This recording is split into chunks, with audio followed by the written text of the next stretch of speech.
রাসূলুল্লাহ সাল্লাল্লাহু আলাইহি ওয়াসাল্লাম বলেন, যে ব্যক্তি আমার 40টি হাদিস আমার উম্মতের কাছে পৌঁছাবে তার জন্য আমি কিয়ামতের দিন বিশেষভাবে সুপারিশ করব। সুবহানাল্লাহ। নাম্বার 2, মানুষের মধ্যে যারা মৃত্যুকে বেশি করে স্মরণ করে এবং তার জন্য প্রস্তুতি নেয় তারাই সবচেয়ে বুদ্ধিমান। নাম্বার 3, প্রত্যেক জিনিসের যাকাত আছে, আর দেহের যাকাত হচ্ছে রোজা। নাম্বার 4, যে তার সময় আল্লাহর জন্য ব্যয় করে না তার জন্য জীবন অপেক্ষা মৃত্যু শ্রেয়। নাম্বার 5, যারা সব সময় ইস্তিগফার তথা ক্ষমা প্রার্থনা করে তাদের সাথে উঠা বসা করুন, কেননা তাদের হৃদয় সবচেয়ে কোমল হয়। নাম্বার 6, তুমি যত সিজদা দিবে আল্লাহ তত গুণা তোমার মাফ করে দিবেন। সুবহানাল্লাহ। নাম্বার 7, সূরা ফাতিহা প্রায় 1000 রোগের ওষুধ। নাম্বার 8, হাতের তালুতে জ্বলন্ত আগুনের কয়লা রাখলে যেমন কষ্ট হবে তার চেয়ে বেশি কষ্ট হবে শেষ জামানায় ঈমান রাখতে। নাম্বার 9, রোজাদারদের জন্য প্রতিদিন জান্নাতকে সুসজ্জিত করা হয়। সুবহানাল্লাহ। নাম্বার 10, রাসূল সাল্লাল্লাহু আলাইহি ওয়াসাল্লাম বলেছেন, কিয়ামতের দিন সব নবীর চেয়ে আমার উম্মতের সংখ্যা বেশি হবে এবং আমি সর্বপ্রথম জান্নাতের দরজা খুলব। সহিহ মুসলিম, হাদিস নম্বর 196। 11, যে ব্যক্তি রোজা রাখা অবস্থায় মারা যাবে আল্লাহ তাকে কিয়ামত পর্যন্ত সকল রোজার সওয়াব দান করবেন। সুবহানাল্লাহ।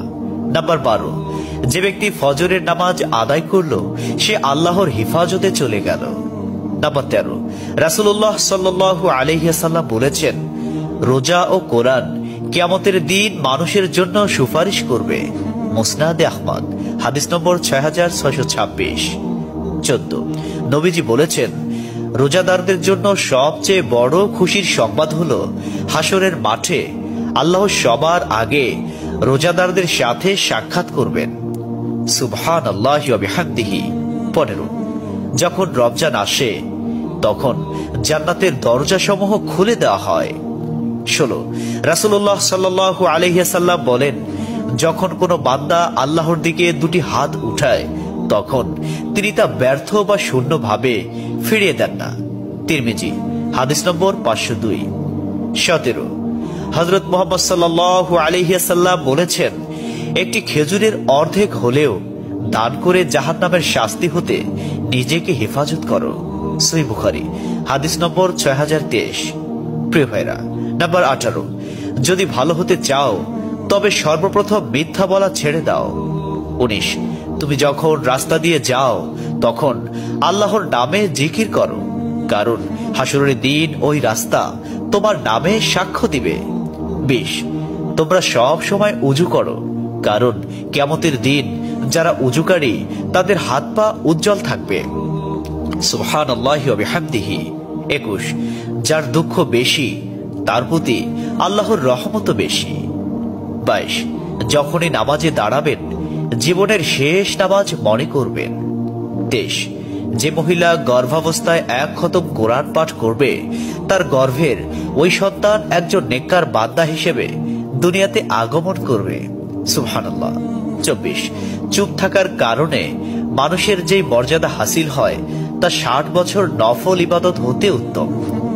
সুবহানাল্লাহ। 25, রাসূলুল্লাহ সাল্লাল্লাহু আলাইহি ওয়াসাল্লাম বলেছেন, জান্নাতের সবচেয়ে নিকটবর্তী আমল হলো সময় মতো সালাত আদায় করা। সহিহ মুসলিম, হাদিস নম্বর 260। 26, যে ধোঁকা দেয় সে আমার উম্মতের অন্তর্ভুক্ত নয়। 27, তুমি জানো তুমি সঠিক তবু তর্ক করো না, তর্কে জড়াইও না। 28, হযরত মুহাম্মদ সাল্লাল্লাহু আলাইহি ওয়াসাল্লাম বলেছেন, তোমরা বিপদে পড়ে মৃত্যু কামনা করবে না, বরং বলবে, হে আল্লাহ, যে পর্যন্ত জীবিত থাকা আমার জন্য কল্যাণকর আমাকে ততক্ষণ জীবিত রাখুন, এবং যখন মৃত্যু আমার জন্য কল্যাণকর তখন তুমি আমাকে মৃত্যু দাও। 29, সূরা ইয়াসিনকে কুরআনের হৃদয় বলা হয়। 30, হযরত মুহাম্মদ সাল্লাল্লাহু আলাইহি ওয়াসাল্লাম বলেন, মায়ের একটি কষ্টের নিঃশ্বাস 7টি দোজখের চেয়েও ভয়ঙ্কর, আর একটি সুখের হাসি 8টি বেহেশতের সমান। সুবহানাল্লাহ। 31 যে অন্যের বাবা মাকে গালি দিল সে যেন নিজের বাবা মাকেই গালি দিল। 32 রাসূলুল্লাহ সাল্লাল্লাহু আলাইহি ওয়াসাল্লাম বলেছেন, আমি যা জানি তোমরা যদি তা জানতে পারতে তবে নিশ্চয় খুব কম হাসতে এবং খুব বেশি পরিমাণে কাঁদতে। 30 মানুষ যদি মৃত ব্যক্তির আর্তনাদ দেখত এবং শুনতে পেত তাহলে মানুষ মৃত ব্যক্তির জন্য কান্না না করে নিজের জন্য কাঁদত। 34 মহানবী সাল্লাল্লাহু আলাইহি ওয়াসাল্লাম বলেছেন, সূরা ফাতিহা তোমরা ধীরে ধীরে পাঠ করো, কারণ মহান আল্লাহ নিজে তার জবাব দেন। সুবহানাল্লাহ। হাদিস সূত্র মুসলিম 910। 35 রাসূলুল্লাহ সাল্লাল্লাহু আলাইহি ওয়াসাল্লাম বলেছেন, কিয়ামতের দিন যে জিনিসটি মুমিনদের পাল্লায় ভারী হবে সেটি হচ্ছে সুন্দর চরিত্র, আখলাক। আবু দাউদ হাদিস নম্বর 4101। 36 কবরের ভিতরের প্রথম চাপ পৃথিবীর সকল কষ্টকে হার মানিয়ে দেবে।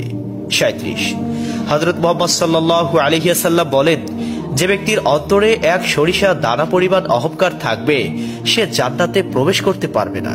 সহিহ মুসলিম হাদিস নম্বর 91। 38 কিয়ামতের দিন ওই ব্যক্তির জন্য সুপারিশ করা হবে যে প্রচুর শীত উপেক্ষা করেও ফজরের নামাজ আদায় করল। 39 নিশ্চয় মহান আল্লাহ নম্র, তিনি নম্রতাকে পছন্দ করেন। তিনি নম্র স্বভাবের লোকদেরকে যা দান করেন তা কঠিন স্বভাবের লোকদের দান করেন না। আবু দাউদ হাদিস নম্বর 4807। 40 কবর মানুষকে দিনে 70 বার স্মরণ করে এবং ডাকে। আল্লাহ সুবহানাহু ওয়া তাআলা আমাদের সঠিক জ্ঞান এবং বুঝার তৌফিক দান করুন এবং আমাদের এই সমস্ত হাদিস সমূহের উপর আমল করার তৌফিক দান করুন। আমিন।